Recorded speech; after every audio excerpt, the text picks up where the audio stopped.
Bienvenue pour un nouvel épisode de Face à Rajou. Mon invité aujourd'hui, c'est Anouki.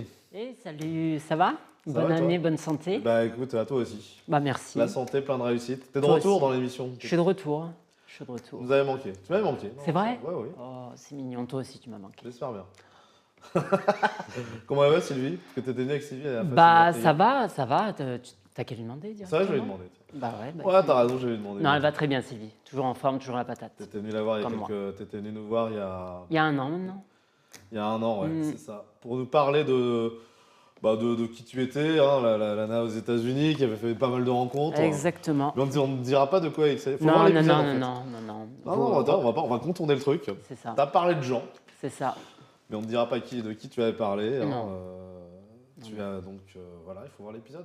Exactement. Mais par contre, t'avais parlé de quelque chose de toi. Tu disais que tu venais d'une autre planète un peu. Ouais, j'ai pas d'âge, je suis une divinité qui vit une expérience humaine. Voilà, Ça, tout ça n'a pas bougé, simplement. c'est toujours pareil ça. Je suis toujours pareil. Donc t'es une divinité. Donc, Exactement. et dans le genre, t'es quoi? T'es un homme, femme? On est. Je suis ce que vous voulez. Voilà, tout Ouais, tu simplement. m'avais déjà répondu ça à l'époque. Je suis ce que vous voulez. Voilà, tout simplement. Ça, les gens ils disent quoi dans la rue? Ils te disent. Bah, je suis une femme, la preuve. Mais Ah ouais ah bah oui, je suis une femme à part entière. Mais après, s'ils ont envie que je sois un homme ou que je sois une femme, On ou t'a je sois- jamais dit. On t'a jamais dit vous faites homme ou.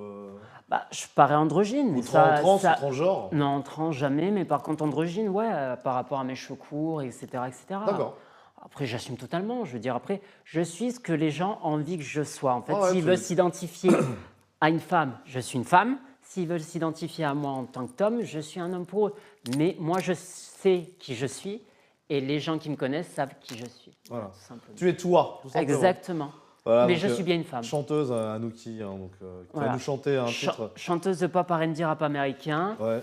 Bah d'ailleurs, sur l'épisode précédent, on a parlé de ma carrière, c'est-à-dire comment elle a débuté avec le producteur de Rihanna, Brian Kennedy. Là, j'ai une toute autre vision et surtout, je me suis entouré d'un grand producteur aussi, un autre producteur américain, qui est un des producteurs de Usher et City Girl, je ne sais pas si vous connaissez.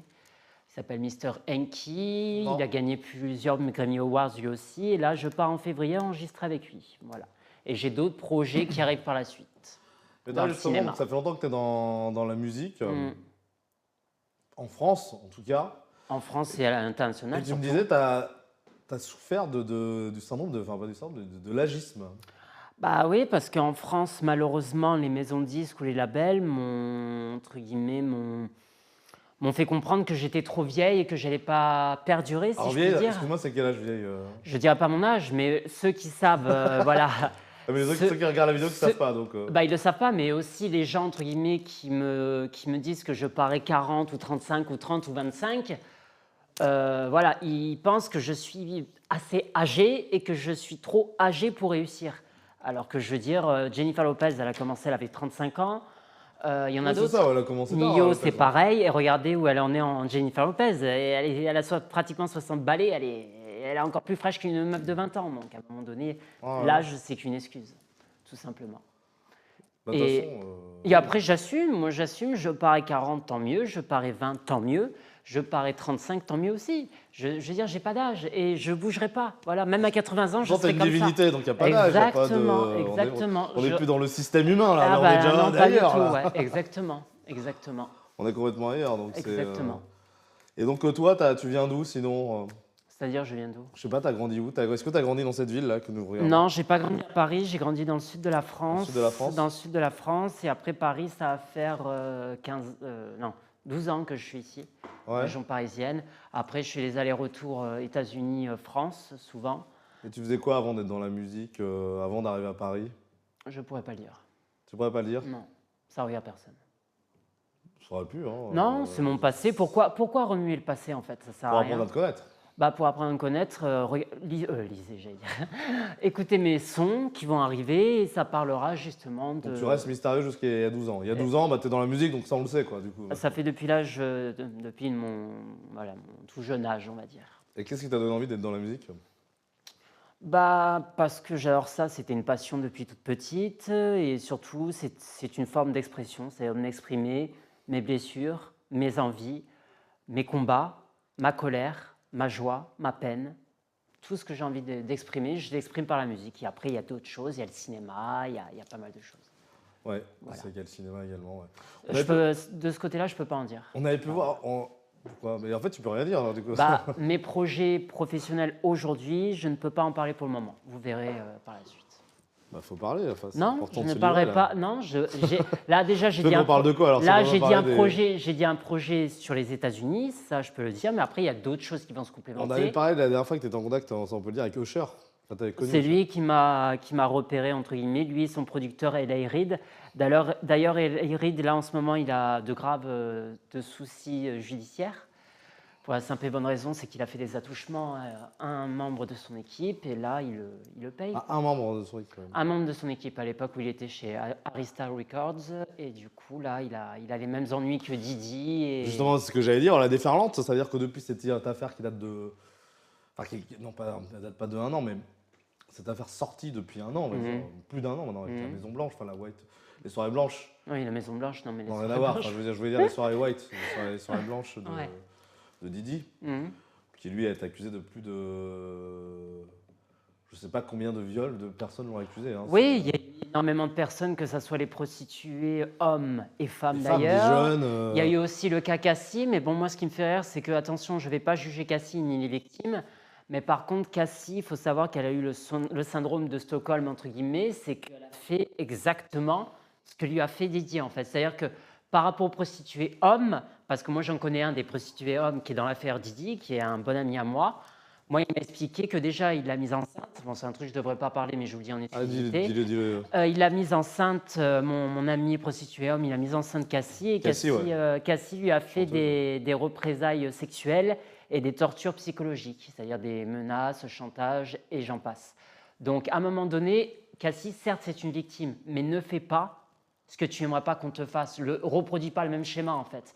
Et moi, ce qui me fait rire dans cette histoire, c'est que Didi, ça fait des années qu'il est au pouvoir, entre guillemets, au niveau de la musique. Ça fait des années qu'il y a eu des attouchements. Et c'est aujourd'hui parce que c'est la mode du mouvement MeToo et Balance ton porc ou je ne sais pas trop quoi. Ouais, mais non, enfin, Balance ton porc, c'est plus français. Mais oui, MeToo, d'accord, mais bon, c'est le même mouvement. Ouais. Mais le mouvement MeToo, ça va faire quoi? Ça va faire 5-6 ans que ça existe, entre guillemets. Et c'est depuis, ça y est, c'est à la mode, tout le monde se rebiffe. À un moment donné, si vraiment tu as honte de ce qui s'est passé, ou que voilà, tu le dis tout de suite, t'attends pas des années, c'est trop facile, il y a prescription à force. C'est le reproche que je peux faire également, à plusieurs... Enfin, ça va dépendre en termes d'affaires, mais c'est vrai qu'il y a beaucoup d'affaires aux États-Unis, en France, qui sortent maintenant. Je pense aussi à Pierre Ménès, qui est une histoire assez sombre, enfin avec Marie... Je sais pas si tu avais suivi l'histoire sur un plateau de football avec Marie Portolano. Pierre Ménès. Pierre Ménès.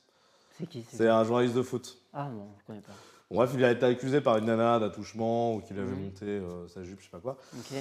Et le problème, c'est que lui, il s'en rappelle pas parce qu'il était malade ce jour-là, donc il a été viré de Canal+, depuis il bosse plus. Et ce qui est très bizarre dans cette histoire, c'est que c'est sur un plateau, il y a un public, plein de chroniqueurs, tout ça, et personne ne s'en rappelle.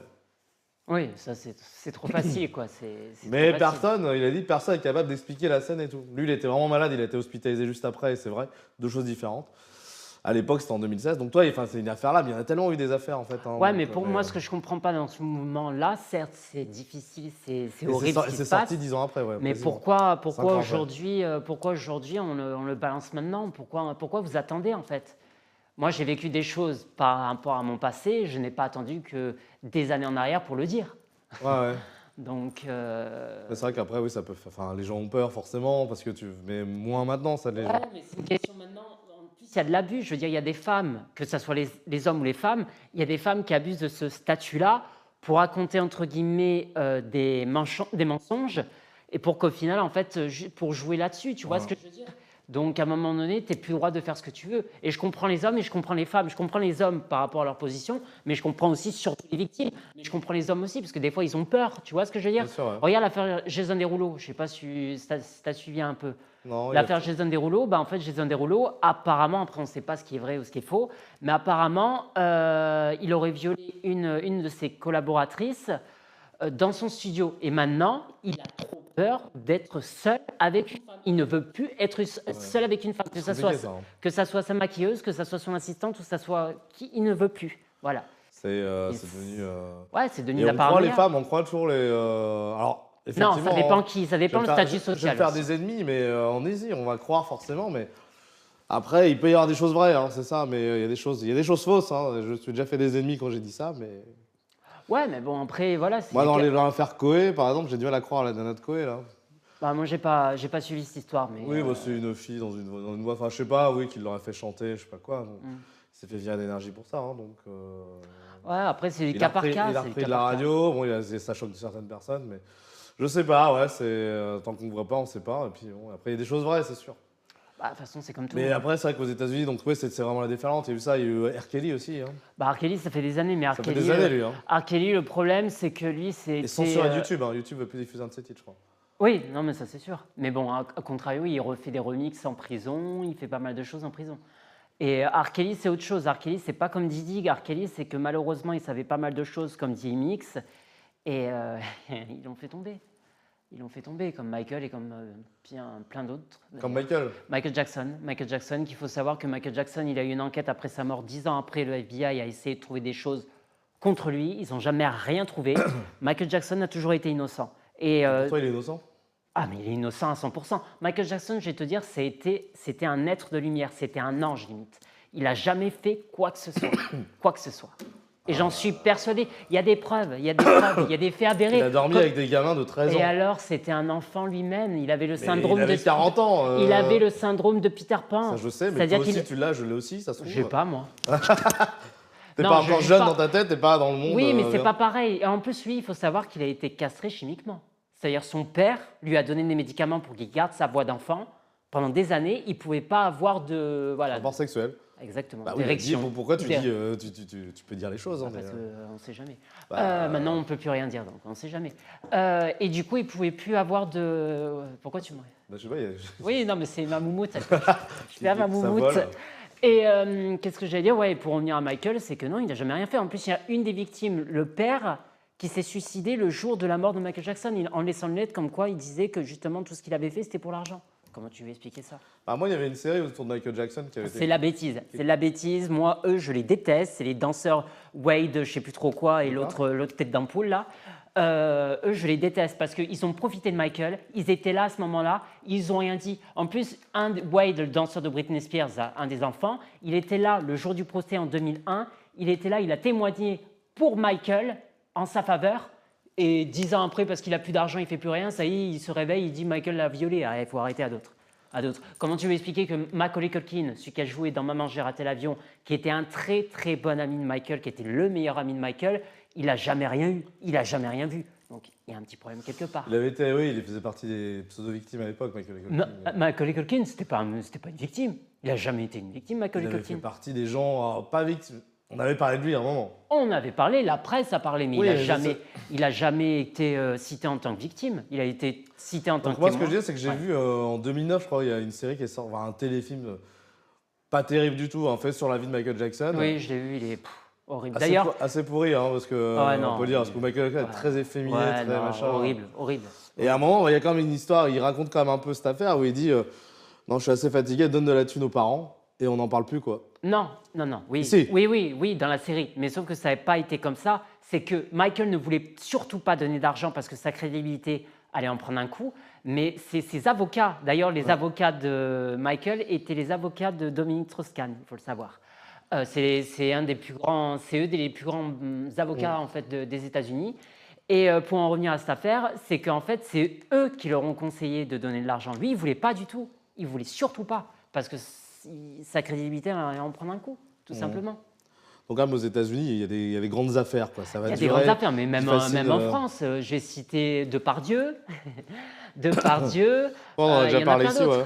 Il y en a plein d'autres. Depardieu, lui, serait innocent aussi. Depardieu, ça se voit. Après, oui, il est innocent par rapport à l'affaire de la petite fille. Ça, par contre, j'ai vu, moi, une émission dessus. Par rapport qu'il disait des termes spéciaux. Corée du Nord. Ouais, par rapport à une petite fille, par rapport du fait qu'elle fait du cheval. Ça, par contre, ça a été sorti de son contexte parce que j'ai vu pas mal de choses. C'est eux, les journalistes, qui ont, entre guillemets, formaté la vidéo pour ça. Il dit des choses. Il me dit, ouais, quand t'es sur un cheval, c'est comme quand tu te prends dans la chatte. C'est sorti de son contexte. Attention, je ne défends pas, mais c'est sorti de son contexte. Si c'est une fille comme toi, je suis désolé, mais c'est pas grave. Non, mais oui, d'accord. Non, mais ça a été pas. Il a pas dit ça comme ça. C'est pas par rapport à la petite fille, en fait. Ils l'ont fait. Il était, c'était très pauvre. Moi, je suis pas choqué. Ça peut peut être un... J'ai été terriblement choqué ce soir-là. Moi aussi, ça m'a choqué parce que... 2023, non, je mais crois. ça c'est clair, la pédophilie, c'est horrible. Mais ce que Complément d'enquête, hein, donc... Ouais, mais bon, ils ont formaté la chose pour justement le discréditer. Parce que moi, je peux admettre que Depardieu soit un porc, entre guillemets, qu'il a fait des attouchements à des femmes, qu'il les a violées. Ça, ouais, il n'y a pas de problème, il est coupable. Mais par contre, le mettre dans le cas pédophile, c'est un peu moyen, je trouve. En tout cas, j'ai pas de preuves véritables. Après, bon, ce qui se dit, on a reçu aussi Swad Amidou, hein, qui a joué avec lui dans Le plus beau métier du monde. Elle a dit tout le contraire. Elle a dit non, c'est un mec qui pouvait être très bien, un peu lourdingue, mais bon, pas vieux de la dire violeur. Voilà. Il pouvait te mettre une main aux fesses ou quoi que ce soit, mais bon, ça allait pas plus loin. Après, moi, j'aime pas positionner, je le connais pas perso, donc je vais pas dire quoi que ce soit, tu vois. Mais non, après, il était pas. D'après ce qu'on dit, nous, c'est vrai qu'on le connaît pas. Moi, j'ai jamais rencontré, j'ai dû le croiser une fois à Pigalle où il faisait un tournage, mais je l'ai juste croisé, quoi. Mais là, depuis, il tourne plus, hein, c'est vrai. Après, il avait une emprise. On a pu voir dans le reportage. Oui. Non, la fameuse nana qui sort de chez lui et qui retourne le lendemain, ça m'a dérangé. Ouais, non, ça c'est sûr. Mais bon, après, personne n'est à l'abri de faire quoi que ce soit de mauvais dans sa vie. Donc après, ça, oui, c'est malheureux. Après, c'est sûr qu'il y a ça. Il y a eu aussi Nicolas Hulot. L'affaire avec, comment s'appelle, Madame Brigitte Macron. Macron, t'as dit Macron. Madame Brigitte Macron, l'affaire où elle dit... Ah oui, habitant. Ouais, voilà. Lui, apparemment... catastrophique. Hein. Ce qu'il a fait une jeune femme, franchement... Lui, il a sodomisé une... Honte à lui. Et que Madame Macron... mais il a été gracié.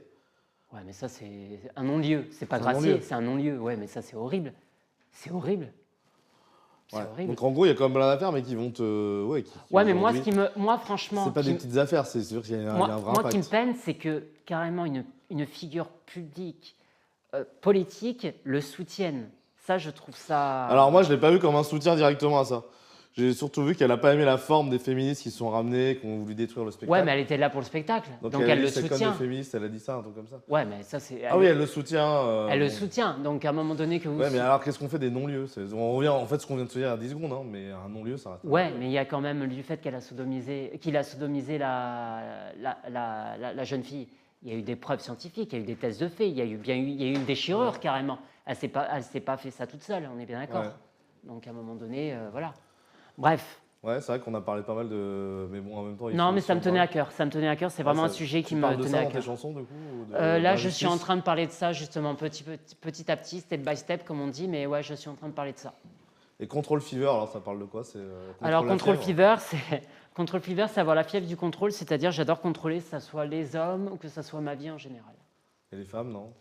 Non, les femmes, non. Je ne suis pas attirée par les femmes sexuellement parlant. Mais par contre, je pourrais tomber amoureuse d'une femme. Ouais, c'est-à-dire qu'en fait, en 5 secondes. Non, c'est pas me contredire. C'est-à-dire sentimentalement parlant, je pourrais tomber amoureuse d'une femme, mais pas sexuellement parlant. Voilà, tout simplement. Donc en gros, ça serait un amour platonique. Platonique dans le sens où il y aurait des sentiments forts, mais il n'y aurait pas de relation charnelle. Un corps de femme ne t'attire pas? Non, pas du tout. Non, ça peut être un petit bisou, ça peut être un petit truc comme ça, mais il y a d'autres choses. Mais après, oui, mais ça non. Après, il y a d'autres choses à faire, c'est sûr. En gros, tu aurais un plan, enfin, tu pourrais te marier avec une femme et puis tu verras un autre homme pour faire le reste. Exactement, tu as tout compris. Ok, donc... T'as tout compris. Oui, ta vie n'est pas forcément simple, tu cherches pas à être simple. Mais moi, je ne suis pas quelqu'un de simple, je suis quelqu'un de très complexe et très mystérieux surtout. Là, je vous ai rien dit sur moi, vous avez su que... Moi aussi, t'en as dit quand même. Non, 5-10%, c'est tout. Donc oui, en fait, on ne saura rien sur l'enfance. Sur l'enfance, non, vous le saurez dans mes chansons, tout simplement, et dans les... Justement, tu avais besoin d'en parler, donc il s'est passé des choses dont tu avais besoin de parler. Donc on ne dira pas ici. Il s'est passé des choses dans mon enfance très très graves d'un membre de ma famille, je ne dirais pas qui, parce que ça regarde, c'est une affaire dans après, oui, ça te regarde de toi, mais si ça peut aider certaines personnes, peut-être. Dans le sens, c'est quelqu'un de proche dans ma famille, c'est quelqu'un de très proche, je ne dirais pas qui, mais par contre, c'est très très très choquant. Quand ça t'arrive à 10 ans et que tu sais pas ce qui se passe pour toi, c'est normal, et qu'au final, tu grandis avec ça sur la conscience. Mais justement, t'as pas, alors on ne dira pas de quoi c'est, de qui c'est, mais tu n'as pas voulu en parler à d'autres gens de ton problème, hein, sans rentrer dans le détail. J'en ai parlé. On t'a cru On m'a pas cru tout de suite, on m'a cru des années après. Ok. On m'a cru des années après. Donc là, aujourd'hui, T'es bien, t'es heureuse aujourd'hui dans ta vie? Aujourd'hui, je suis totalement heureuse dans ma vie artistique. Là, comme je vous ai dit, il y a pas mal de projets qui arrivent. Après, moi, ce qui me fait mal aujourd'hui, c'est en fait, les enfants à qui ça arrive et qu'on ne croit pas forcément, tu vois ce que je veux dire? Ouais, c'est pour ça que je te dis, on en parlait. Et après, ce que je voudrais dire, c'est que surtout, n'ayez pas honte de le dire. N'ayez pas honte. C'est pas une honte, justement. Il faut en parler, il faut le dire, il faut dénoncer. Voilà. N'attendez pas 10 ans. N'attendez pas 10 ans, faites-le sur le moment. On devine, hein, évidemment, hein, de quoi tu parles, mais... Il y a ça, il y a l'alcoolisme aussi, d'un membre de ma famille aussi, pareil, qui a été... La même personne? Oui et non. D'autres personnes de ma famille, mais très proches aussi. Et ça aussi, ça a été très, très dur à supporter, à assumer. Et surtout, je subissais. Ah ouais. Je subissais et ça a été aussi très, très dur. Donc voilà. Et c'est pour ça que dans mes chansons, je vais en parler en détail. Et justement, du fait que les gens écoutent mes chansons, ça va permettre de les aider ou alors de les conseiller. Voilà, tout simplement. Voilà, donc c'est ça aussi, hein, vous êtes vous les artistes, les invités de Face à Rajou, des porte-paroles pour les gens. Des porte-paroles sur des combats. Les gens qui n'osent pas parler, quoi, c'est ça. Qui n'osent pas parler et surtout des combats qui nous tiennent à cœur, que ça nous est arrivé personnellement. Tu vois ce que je veux dire? Et tu as toujours des projets de télé-réalité? Télé-réalité. On en a parlé la dernière fois, on en a déjà parlé en off. Hein, alors, télé-réalité, ouais, je dirais pas non, parce que voilà, la télé-réalité aujourd'hui, c'est que ça soit sur YouTube, que ça soit sur les plateformes les réseaux, Snap, Instagram, TikTok et j'en passe. Maintenant, ils font des télé-réalités. Ah, je sais, ouais. Voilà, et pourquoi pas, oui, y participer pour avoir un peu plus de visibilité que je n'ai aujourd'hui, et en même temps, voilà, vous divertir. Simplement. T'aurais pas peur de clasher, parce que c'est que du clash? Non, pas du tout. Moi, j'adore clasher. Ah ouais? J'adore clasher, j'adore autre chose aussi. Je sais pas, c'est quoi autre chose? Voilà. Ah, c'est... Charmé. Ah ouais? Je suis très forte. Ah bon? Ah oui. Je sais pas. Ah, tu sais pas? Ah, tu rigoles, là, c'est une blague? Bah non, je sais pas, tu me dis je suis très forte. Ah bon, tu sais pas? Bah, je sais pas. Bon, personnellement, tu sais très bien. Écoute, je n'en dirai pas plus, hein, je sais pas... Non, t'es pas là tu tires la langue comme ça, c'est... T'es pas là pour déballer Bah. ta vie privée. Ah oui, ma vie privée, ouais. Ouais. Oui, bah évidemment, non, les gens voilà. n'ont pas à savoir, n'ont pas à tout savoir ce qui se passe. Bon, si, attends, pourquoi nous, on devrait se déballer? Toi, tu te déballes pas. Bah, invitez-moi dans votre émission et je viendrai me déballer. Bah là, on est dans mon émission, on est dans la tienne en même temps, donc tu peux te déballer. Et c'était quoi la question, du coup? Non, c'est toi la question. C'était... oui, les gens... Oui, la télé-réalité. Oui, non, alors... c'est ce que j'ai été charmé, c'est ça, en gros, c'était ça ta question. Non, mais c'est surtout que j'ai pas fini sur la télé-réalité. Ah oui, pardon. Là, tu m'as coupé la parole, c'est pas gentil, ça. Je suis pas gentil, moi, de toute façon. Oui, bah ça c'est sûr. Oui, la télé-réalité, je voudrais en faire parce que voilà, c'est quelque chose qui me plaît et surtout que le cinéma me plaît, le divertissement me plaît. Ça n'a rien à voir, enfin, excuse-moi, la télé-réalité, c'est jouer à plus en pouvoir. Oui, enfin bon, de là à dire c'est du cinéma... excuse-moi, c'est du c'est cinéma. de la comédie, d'accord, mais c'est cinéma, c'est encore autre chose. Le monde du cinéma, c'est autre chose encore. Oui, mais bon, il faut être un minimum forte et actrice pour faire de la télé-réalité. T'en as beaucoup qui font... qu'on fait de la télé-réalité, puis vraiment cartonner dans le cinéma. Il y en a peut-être quelques-uns. Il y en a quelques-uns, mais il n'y en a pas énormément. Mais moi, de toute façon, quoi qu'il en soit, là, il y a mon projet qui va arriver. Je ne vous dirai pas à quoi, ça va arriver très très vite. Et ça mélange la télé-réalité, mais en même temps le cinéma. Voilà. Ok. Bon, on a hâte. Hein, j'espère. On a hâte de voir tout ça, puis on a hâte de t'entendre chanter. Allez.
Merci. Franchement, top. Hein C'est top. Merci. Bravo. Merci. On te retrouve sur les réseaux, on va les mettre. Je te fais des bisous, chez vous. Merci, Ciao. bisous.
Je voyage énormément, mais là, depuis que je suis sorti de prison, je refuse tous les plateaux. Ah ouais. J'ai refusé TF1, M6, France 2. T'as pas été chez Hanouna encore?